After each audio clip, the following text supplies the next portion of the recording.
Hey y'all, I know this is a little late in the month, but with the recent weather events, there wasn't much we could do. The record level of snow for our area was definitely a surprise, and let's be honest, it was kind of fun. I hope you enjoyed the time off, spending it with family and friends, maybe even acting like kids again. That's what I did. But I gotta say, I've had enough of the cold and snow. I'm ready to get back to my shorts and flip-flops. So let's dive into the January Southern Lawn Care Tips of the month. Once the weather clears out, now is the perfect time to start pruning your dormant trees and shrubs to promote healthy growth. If you're unsure how to do it, don't worry, there are plenty of great resources out there.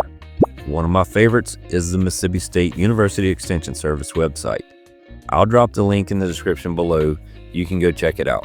I'm always open to new ideas, so let me know what works for you in the comments. Do you have a favorite pruning technique or maybe a go-to resource? I'd love to hear from you.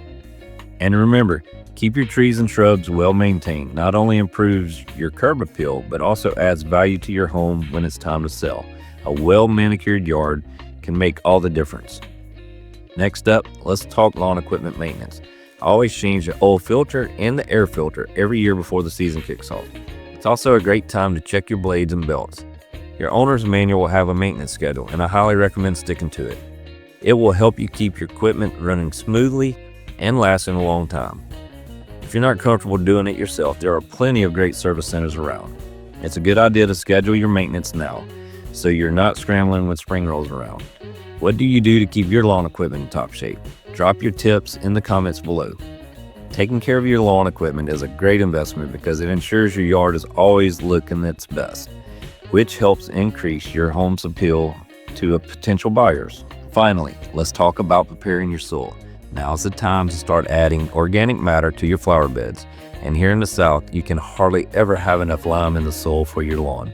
It takes a little while for it to work its magic, so starting early is the key. Another smart move, get your soil tested. The results will tell you exactly what your soil needs to get the best results. Trust me, a little winter prep goes a long way toward having a lush, healthy lawn when the weather warms up.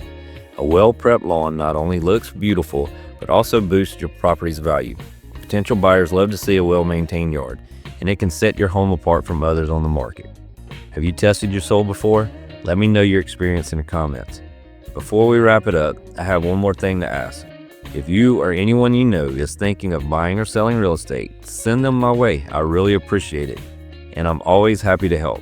All right, y'all, that's it for this month's lawn care tips.